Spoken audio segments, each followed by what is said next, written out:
que là où on ne prêche pas la croix, c'est que c'est des messages à 20 quoi. Parce qu'il est mort sur la croix, il a payé le prix jusqu'à la dernière seconde. Pour qu'on soit sauvé. Pour qu'on ait le salut. Mais attention, le salut, on peut le perdre si on ne l'entretient pas. C'est pour ça que je le répète chaque fois. Amen. Voilà. Galilée, Galilée, il nous a précédés en Galilée. Alléluia. C'est pour ça.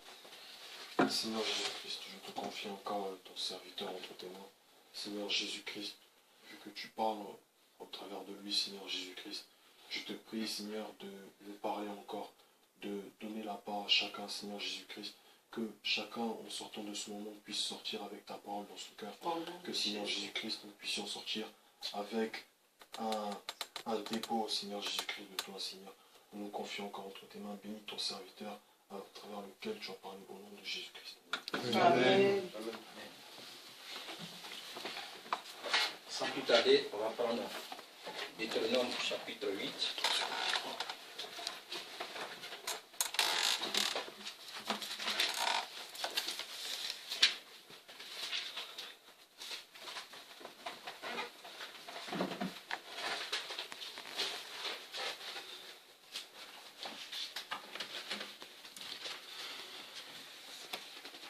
Verset 1 à 6.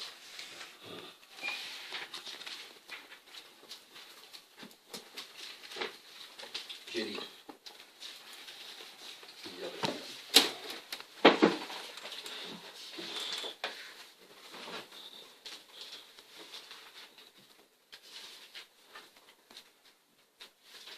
Tu as trouvé Isaac? Ok.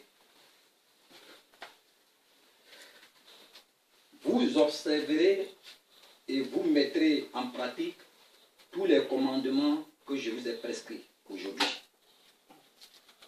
afin que vous viviez, que vous multipliez et que vous entriez en possession du pays que l'Éternel a juré de donner à vos pères. Souviens-toi de tout le chemin que l'Éternel ton Dieu t'a fait faire pendant ces 40 années dans le désert, afin de t'humilier et de t'éprouver pour savoir quelles étaient les dispositions de ton cœur et si tu garderais ou non ces commandements. Il t'a humilié, il t'a fait souffrir de la faim et il t'a nourri de la manne que tu ne connaissais pas et que n'avaient pas connu tes pères, afin de t'apprendre que l'homme ne vit pas de pain seulement, mais que l'homme vit de tout ce qui sort, alléluia, de tout ce qui sort de la bouche de l'Éternel. Ton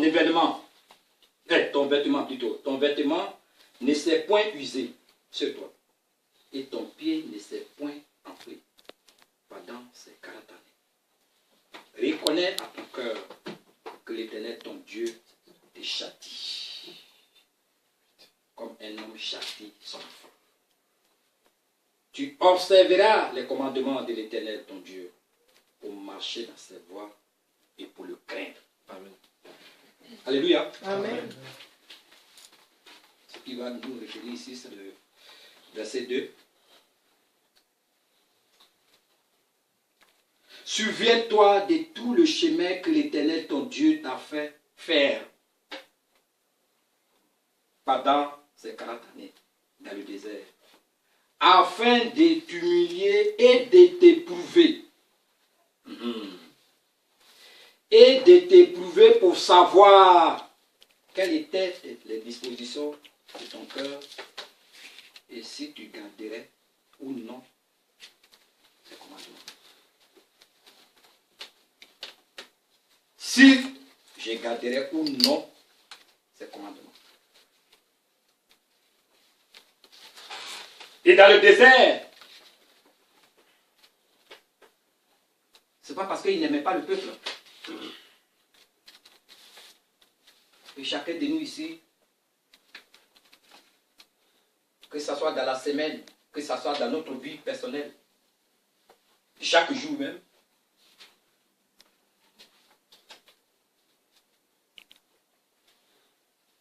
la plupart, c'est vrai, il y a beaucoup de jeunes, mais nous qui sommes pères des familles, des fois, on aime corriger nos enfants. Mais si l'enfant, tu le corriges, et puis il ne t'écoute pas, parce que en corrigeant l'enfant, tu lui donnes une bonne éducation.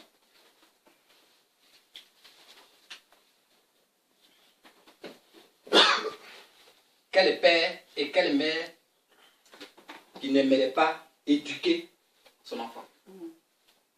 Mais ici, la parole de Dieu nous dit, quand il a des fois le châtiment, c'est pas parce que nous sommes dans le péché. Mais c'est pour voir si tu es dans sa présence. C'est pour voir si Paulin est dans sa présence.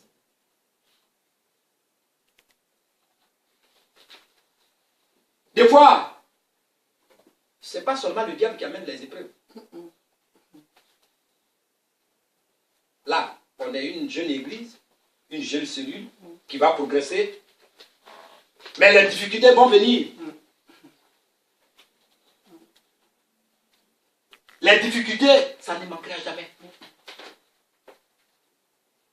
Mais non pas seulement il faut être patient, mais il faut persévérer. Amen. Ça, c'est le titre de ce matin, le thème. La persévérance. Alléluia. La persévérance. J'aime ça, j'aime ces mots-là. J'aime ces mots-là. L'homme ne vit pas de pain seulement. Si Jésus lui-même, il a été tenté, lui qui est Dieu, mais nous-mêmes, on doit être tentés. C'est normal. Parce que le diable, lui, rôde. J'ai écouté un jour un homme de Dieu, ça fait longtemps de cela, c'est pas à la Mestane. Hein. Il dit, le diable, dès que tu es chrétien, il ne rôde plus. Le prince de la terre, lui, il cherche toujours, même si tu es baptisé du Saint-Esprit, mais lui, il rôde toujours. Il cherche une poche par où il faut passer. C'est pour ça qu'il faut toujours persévérer chaque jour. Mais dans la patience. Parce que quand tu n'es pas patient, tu ne peux pas persévérer. Parce que quand tu n'es pas patient, tu perds les plombs. Ça dépend des difficultés de chacun, que ce soit financier, que ce soit mariage, que ce soit l'école, que ce soit la carte orange, et que ce soit même les patrons, que ce soit le travail. Tu perds les plombs. Mais il faut être patient. Un chrétien doit être patient. C'est dans la patience, dans le secret. Tu te mets à genoux. Tu dis, Seigneur, voilà mon fardeau. Et il dit ici, ce qui m'a plu, hein, souviens-toi de tout le chemin que l'Éternel, ton Dieu, t'a fait faire. Pendant ces 4 années dans le désert. Afin de t'humilier. Et de t'éprouver. Pour ceux qui sont beaucoup avancés. De t'éprouver pour savoir quelles étaient les dispositions des poulains. C'est-à-dire les dispositions de ton cœur. Et si tu garderais ou non ces commandements. Il arrive des fois dans les difficultés, dans les épreuves. Tu dis, mais est-ce que c'est Dieu là même? Est-ce qu'il existe vraiment? Je ne pense pas qu'il existe. Parce que le doute vient du diable. Et la foi vient de Dieu. Amen. Notez ça bien. Le doute vient du diable. Des fois, tous les messages qu'on écoute, il dit non, c'est ça là. Jésus, on dit, Jésus va venir, tous les jours, Jésus va venir. Est-ce que tu crois à ça, toi? Mais il faut persévérer. Bien aimé, il faut persévérer. La persévérance. Et à quoi il dit? Au verset 3, il t'a humilié, il t'a fait souffrir de la faim. Et il t'a nourri de la manne que tu ne connaissais pas. Et que n'avait pas connu tes pères, afin de t'apprendre que l'homme, ça encore, notez ça. Ça dit, lisez ça après, que l'homme ne vit pas de pain seulement, mais que l'homme vit de tout ce qui sort de la bouche de l'Éternel. Qu'est-ce que Dieu veut dire par là? C'est vrai, on est des chrétiens. Mais un chrétien, cela ne veut pas dire que tout roule comme de l'huile. C'est vrai, Dieu il bénit, mais Dieu aussi il châtie. Amen. Et c'est dans le châtiment, on voit qui est le vrai chrétien. Alléluia. C'est dans le châtiment, on voit qui est le vrai chrétien. Allez, s'il y a vrai, il y a faux. Hein. S'il y a un problème, on dit demain, on va me renvoyer du travail. On t'envoie une lettre de licenciement sans cause. Et puis on invoque des causes comme ça. Mais déjà, même si tu es abattu, mais tu dois te souvenir de ça. C'est de ça qu'il parle. L'homme ne vivra pas de pain seulement, mais de toutes les paroles qui sortent de la bouche de l'Éternel. Tu dois te mettre à genoux, prier. Prier, et c'est la patience qui fait la persévérance.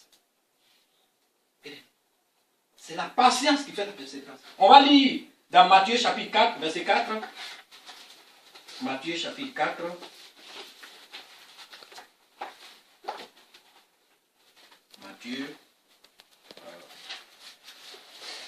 Matthieu chapitre 4,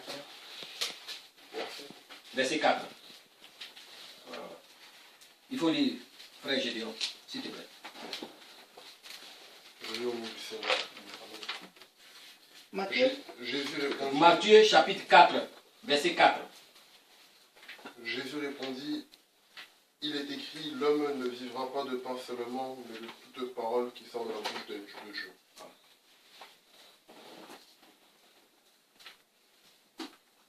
Jésus répondit, il est écrit.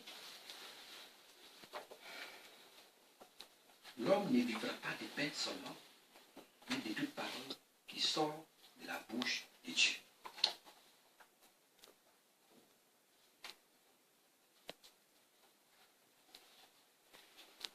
On va lire encore dans Genèse chapitre 3, verset 4.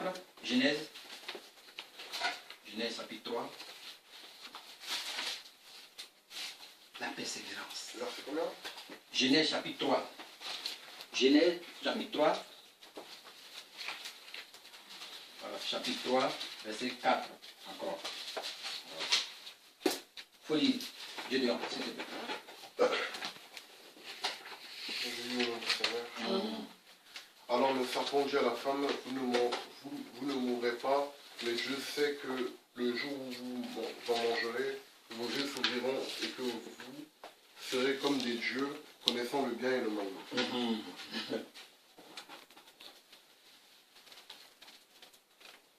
Et le diable, il est tellement rusé. Il est tellement rusé. Et c'est ce qu'il a dit ici. Alors le serpent dit à la femme,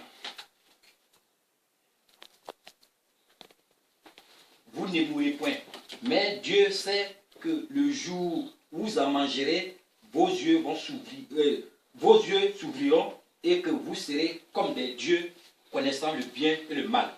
Pourtant, Dieu a dit à Adam que c'est toi le chef.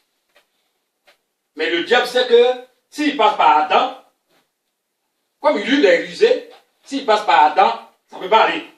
Donc il faut passer par Ève. Excusez-moi, les sœurs. Il faut passer par Ève. Dès qu'il est passé par Ève, sans même demander la permission d'Adam, son chef, il dit bon, on y va. Viens. Voilà. Parce que le diable aussi, il connaît la parole. Le diable aussi, il connaît la parole. Et c'est pour ça qu'il faut persévérer. C'est dans la persévérance on peut gagner les victoires. Amen. C'est dans la persévérance. Parce que les temps sont mauvais. Les temps sont mauvais. C'est dans la persévérance on peut gagner des victoires. C'est dans la persévérance.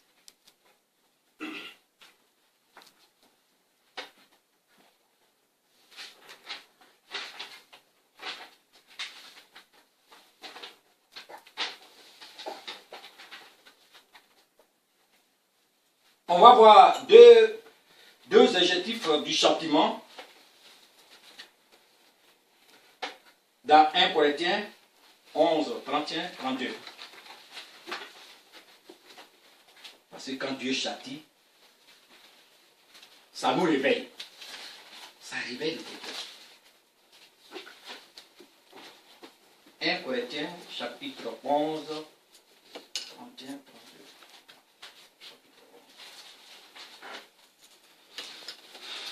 Chapitre 11, verset 31, 32. Faut lire, s'il te plaît. Je lis au nom du Seigneur. Si nous nous jugions nous-mêmes, nous ne serions pas jugés. Mais quant à nous,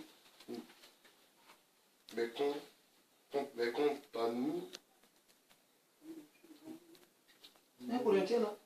1 Corinthiens 1 Corinthiens 11, verset 31, à 32. 32. C'est bon. Mais quant à nous, nous sommes châtiés par le Seigneur afin que nous ne soyons pas condamnés avec le monde. Ouais.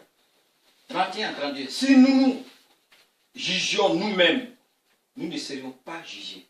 Mais quand nous sommes jugés, nous sommes châtiés par le Seigneur afin que nous ne soyons pas condamnés avec le monde. Amen. Amen. Afin que nous ne soyons pas condamnés avec le monde. Pourquoi? Parce que le châtiment réveille le chrétien. Or, c'est dans les prières, dans la persévérance. Le diable, lui, il sait que là où il y a le feu, là, il va faire demi-tour. C'est dans la persévérance. Et c'est dans la persévérance, l'église gagne, Amen. prospère.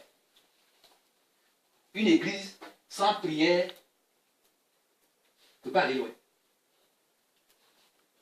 Un chrétien sans prière, ça dit sans persévérance, ne peut pas aller loin. C'est-à-dire, pour toi, tu as déjà le salut, et puis bon, tu dors, tu manges, tu dors. Un véhicule, vous avez une fois vu un véhicule qui roule sans essence? C'est la prière qui nous charge les batteries. C'est la prière qui nous charge les batteries.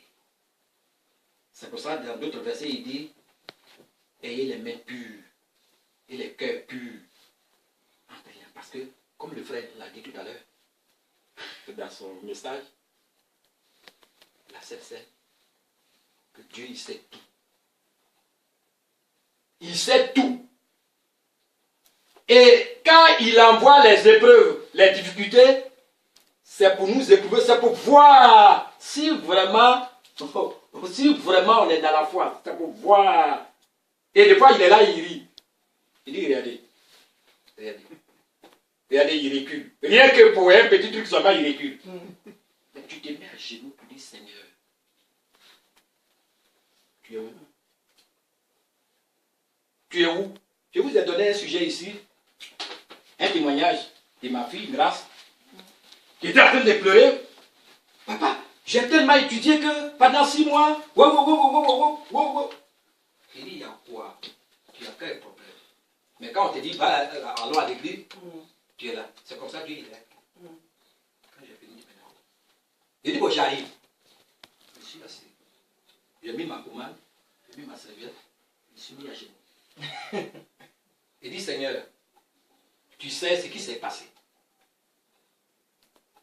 Pourquoi? Parce que elle a fini son année, c'était en 2013. C'est la deuxième fois que je rends le témoignage. Pour vous dire quoi? C'est la prière. Amen. Je ne suis pas parfait.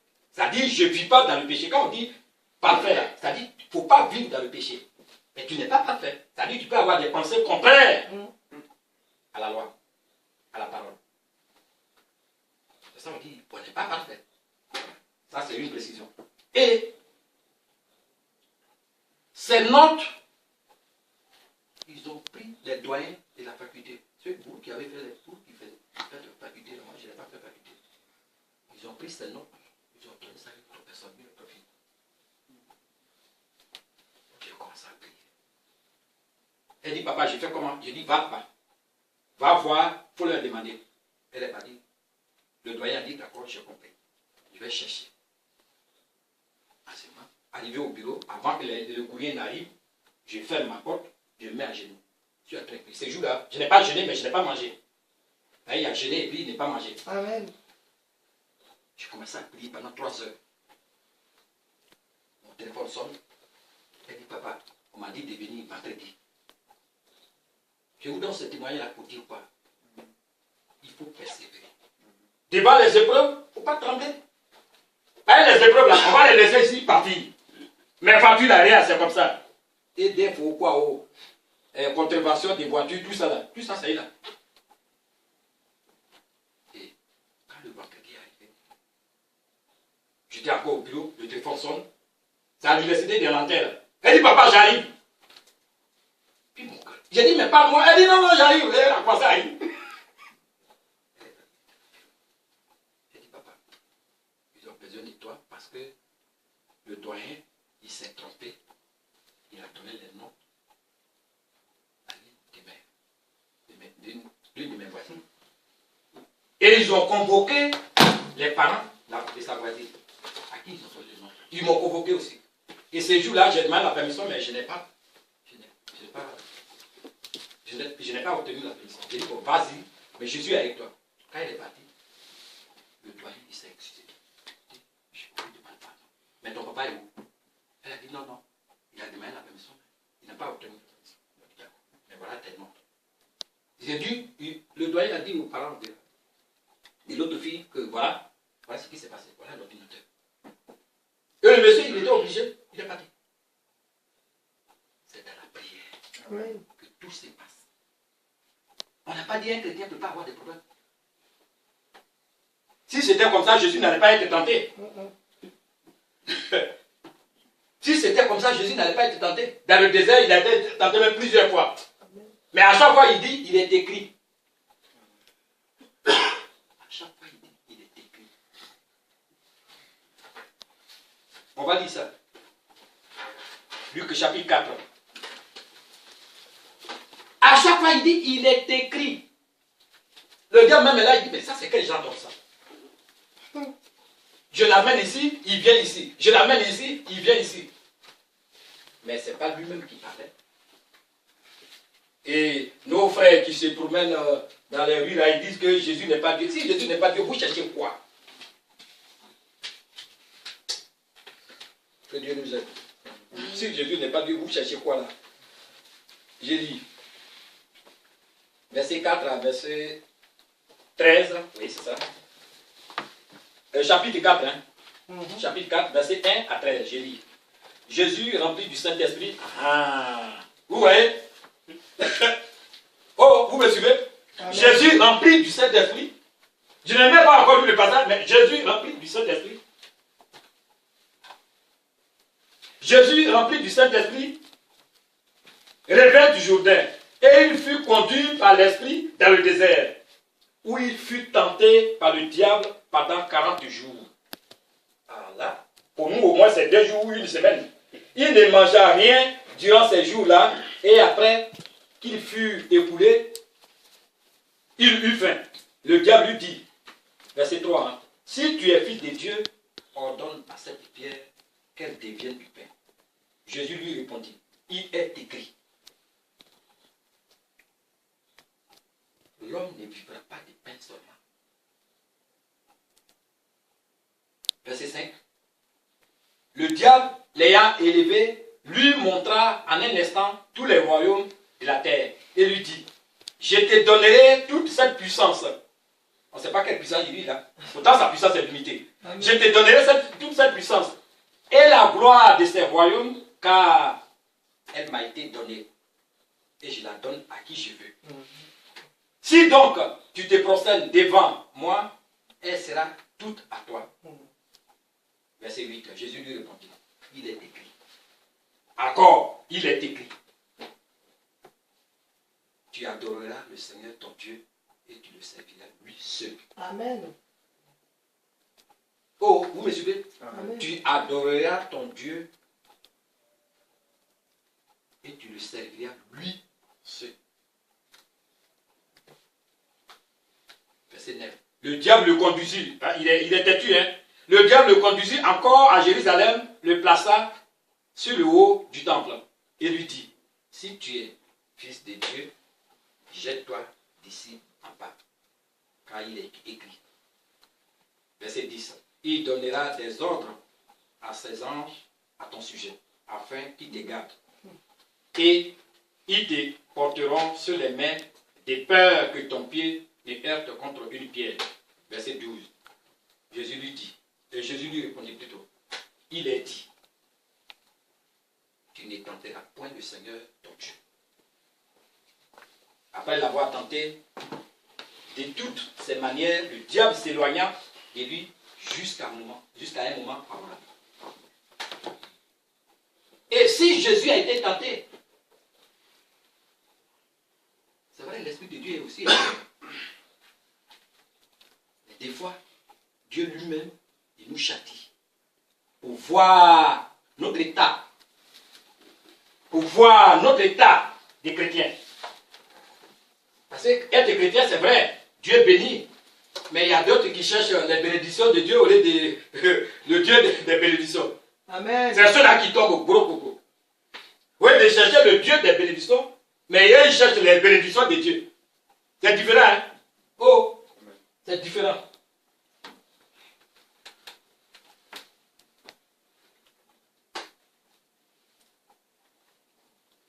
C'est pour ça, le chrétien doit dépasser l'étape du chrétien, devenir disciple, c'est-à-dire esclave de Jésus.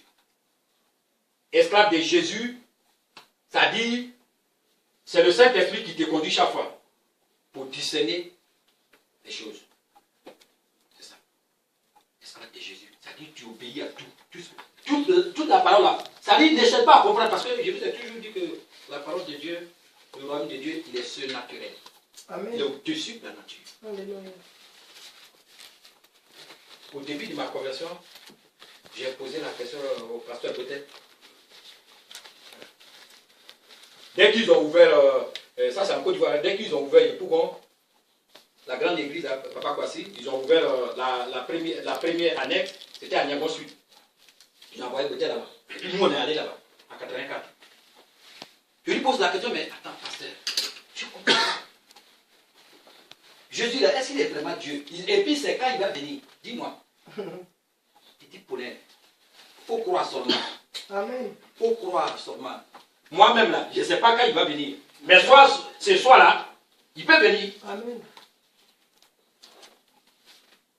Je vais donner un dernier témoignage avant qu'on ait fini. Cette semaine, écoutez-moi bien, cette semaine, le maire m'a appelé et il y a un monsieur que j'appelais souvent. Il m'a dit, monsieur Guémy, il est décédé. Il dit, il a eu quoi? Il dit, rien. On est dimanche aujourd'hui. Il a fini, il était en train de se chausser. Comme c'est un blanc, lui, il a fini son café. Sa femme est allée au travail. Il est en train de se chausser, il est décédé.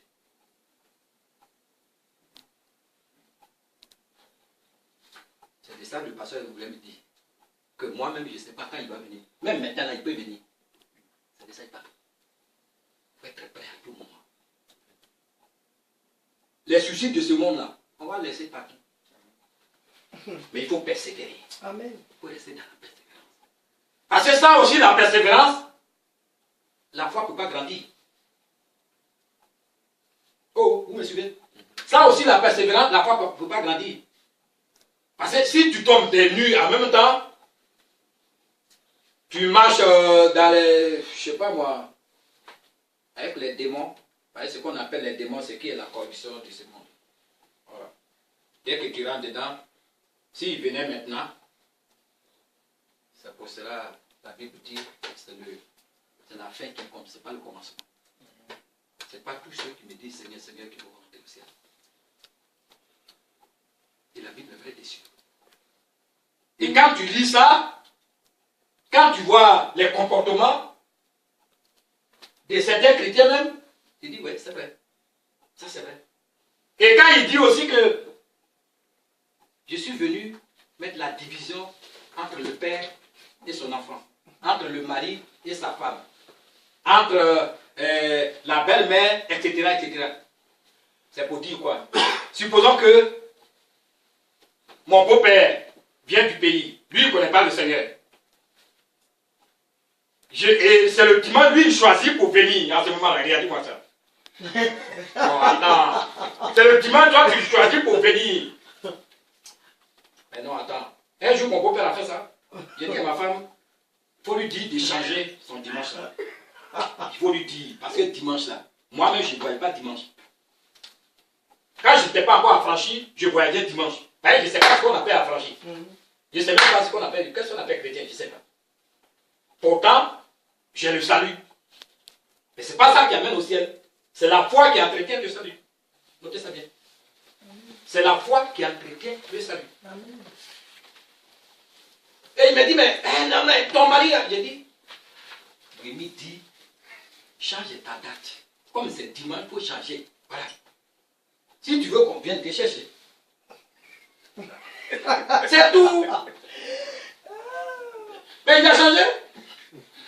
Oh, il a changé. Il a dit, comme c'est dimanche, un dimanche là. Toi, tu viens de bonne heure à Roissy, de Bretigny à Roissy. Aller-retour, c'est 4 heures. Là, on est cuit. Et puis, si en route, on vient te chercher, on est en route et nous, on va où?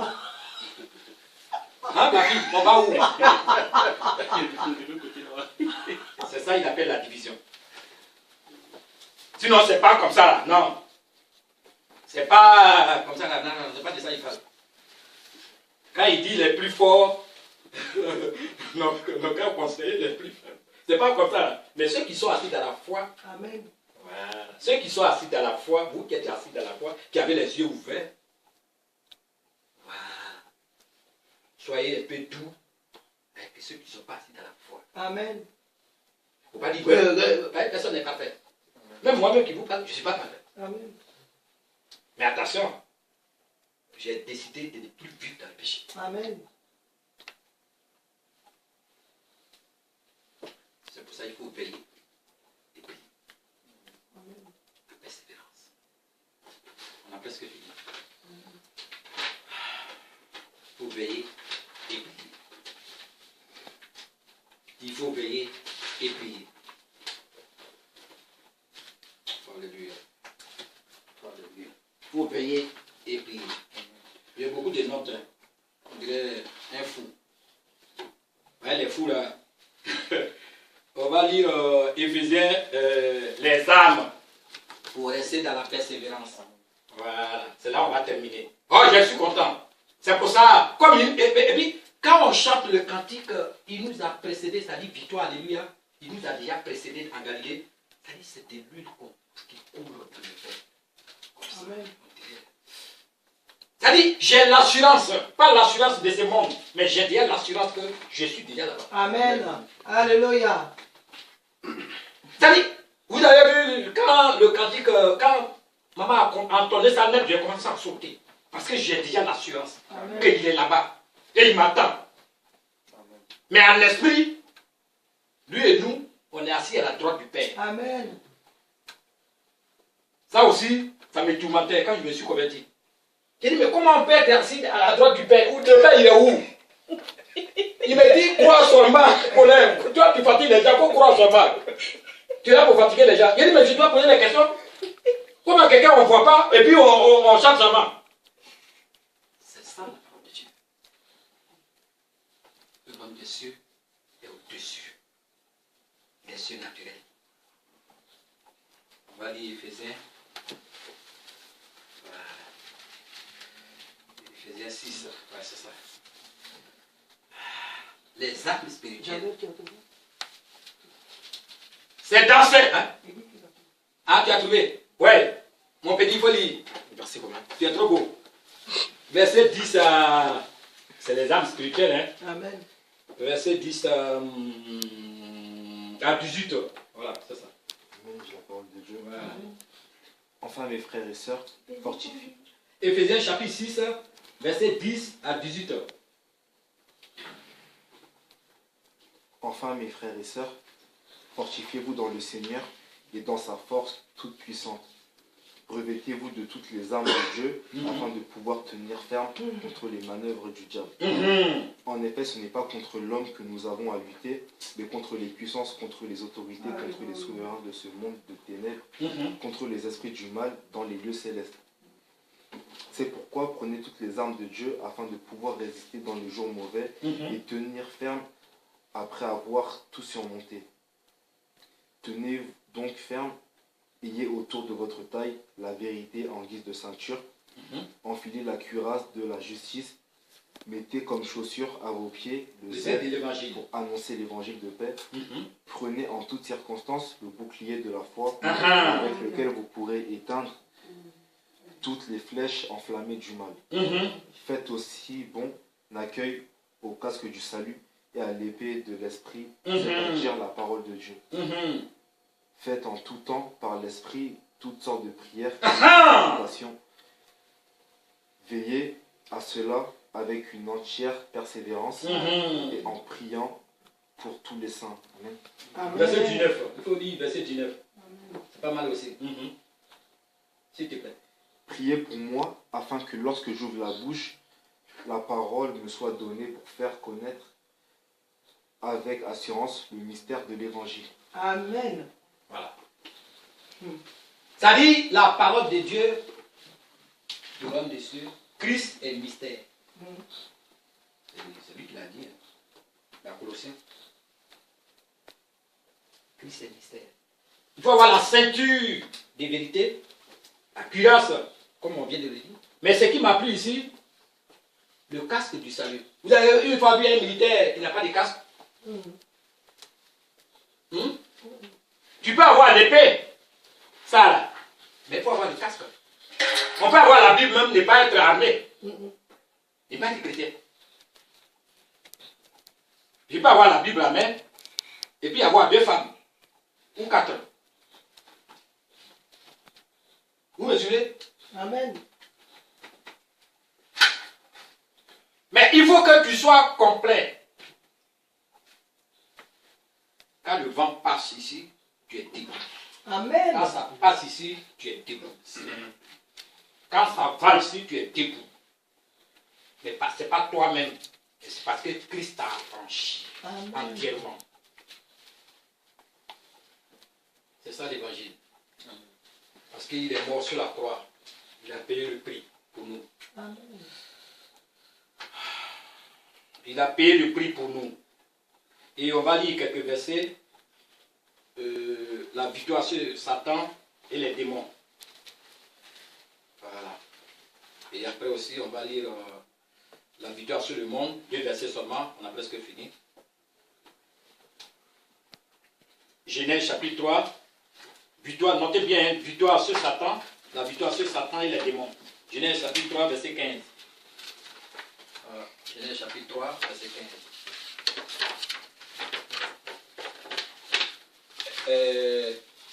Ma fille, il faut lire, Madame Faustin, s'il te plaît.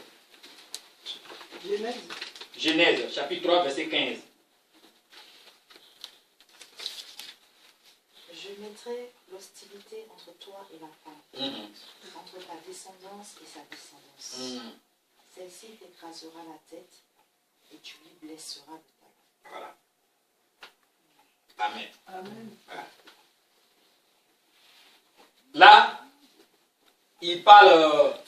Quand il y a eu l'histoire, quand il y a eu l'histoire de la femme, bon, comme tous les passages, c'est tellement long, c'est de ça qu'il parle. Avant, je vais vous raconter un fait qui n'est pas biblique, mais spirituellement, quand tu vois dedans, il y a des choses qui sont bibliques dedans, il y a des coutumes. Je jouais au ballon avant. Donc, le marabout, il dit aux femmes de se mettre devant.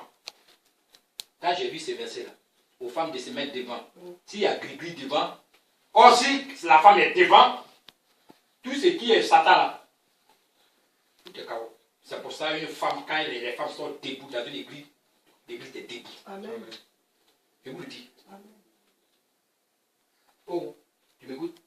Quand les femmes sont debout, L'église est debout. C'est pour ça que dans un foyer, la femme est la force de l'homme. Amen. Quand on dit la gloire de l'homme, la femme est la force de l'homme. Mais quand on dit la femme, l'époux est le chef, c'est pas l'école des choses des couples, hein. L'enseignement des couples, mais c'est biblique. Ce que j'ai dit. Amen.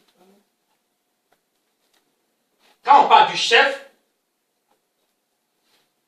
tu représentes Christ sur le plan divin, mais pas dans la dictature. Tu dois veiller. Tu dois avoir ces âmes-là, veiller sur tes enfants, veiller sur ton épouse, c'est-à-dire c'est le corps du Christ, c'est-à-dire ton foyer qui fait l'épouse. Et toi, tu es Jésus. Amen. Et il voit l'état de ton cœur, comment tu marches avec lui. Il te donne toutes les âmes spirituelles. Et par rapport à ça, sa vie spirituellement, il projette avec tes enfants, etc., etc., etc. C'est selon toi, il marche avec ton foyer. C'est pas quand on dit il y a deux chrétiens, oui, et la femme doit accepter tout. Non, c'est pas ça. C'est pas ça. Hein. Tu as 3 bureaux, tu as 5 bureaux, et puis l'argent, on ne sait pas où tu mets ça. La femme, elle doit veiller sur l'argent. Mais tu ne veux pas même pas qu'elle parle. C'est pas de ça on parle. C'est pas de ça on parle. Mais quand on dit Christ là, il s'est sanctifié pour l'épouse. Amen. Il se sanctifie, c'est-à-dire il saigne, c'est-à-dire il intercède pour l'épouse, c'est-à-dire l'église.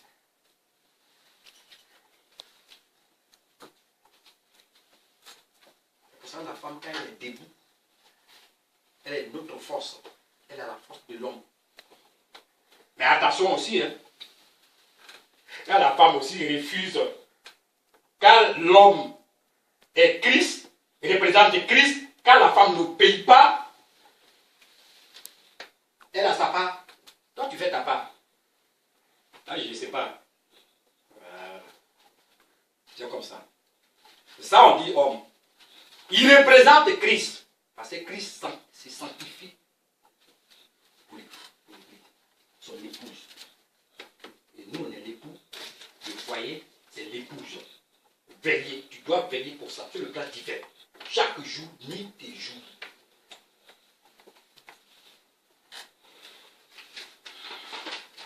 On va lire 2 versets. La victoire sur le monde. Le chrétien doit avoir la victoire sur Satan et sur les démons. Un esclave de Jésus, hein? Pas celui qui fréquente les églises. Il a fréquenté l'église et puis il a chrétien, disciple de Jésus. Voilà. Genèse chapitre 19, verset 26. On a presque fini. Oui. Genèse chapitre 19, verset 26.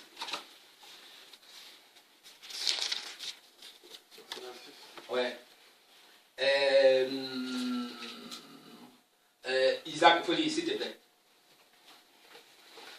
Verset, oui.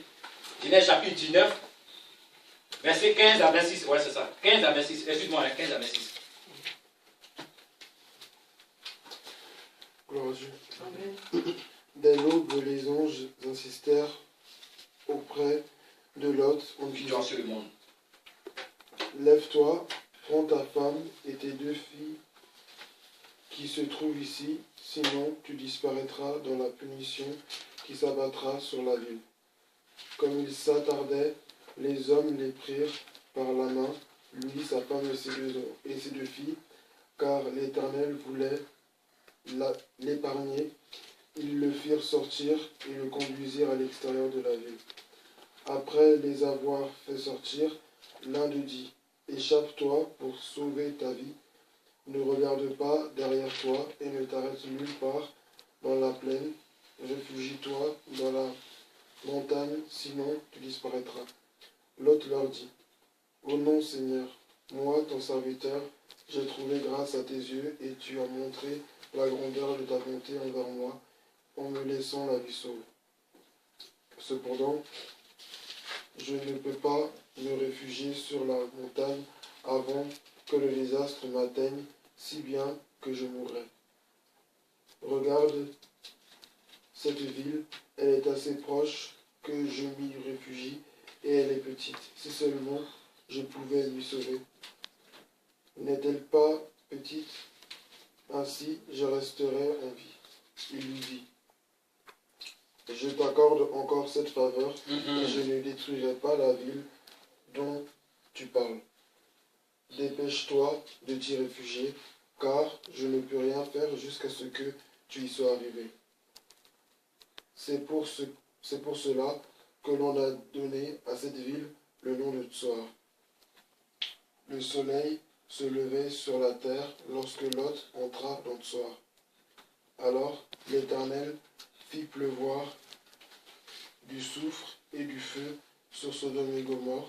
Cela venait du ciel et de la part de l'Éternel. Il détruisit ces villes, toute la plaine, tous les habitants des villes et les plantes du sol. La femme de Lot regarda en arrière et se transforma en statue de sel.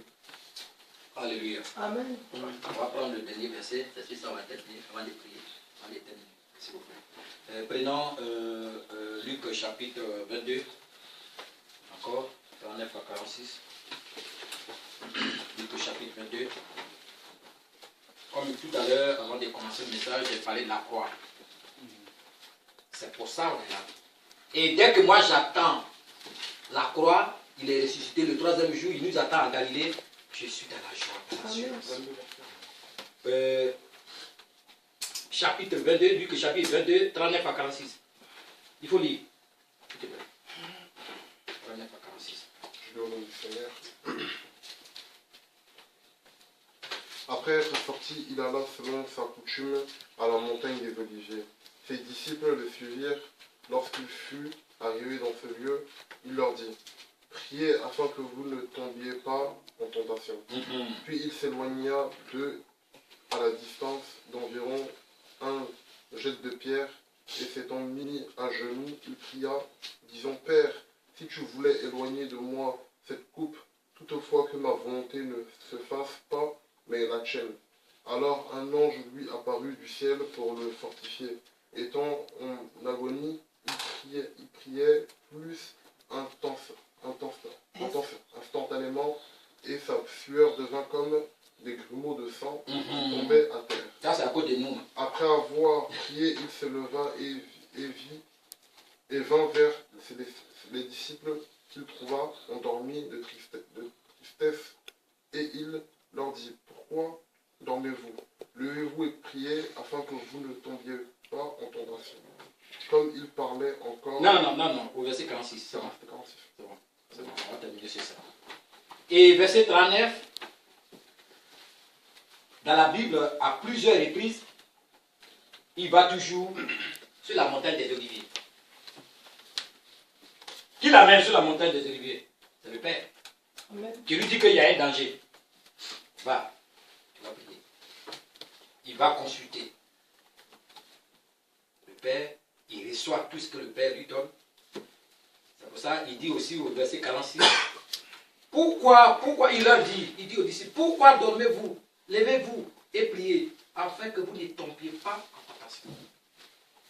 C'est-à-dire persévérer dans la prière. Amen. Et il dit au verset 39, après être sorti, il alla selon sa coutume. Donc il a cette coutume-là d'aller sur la montagne des Oliviers. Vous savez, quand on lit les versets, des fois, il y a un seul mot qui dit tout. Amen.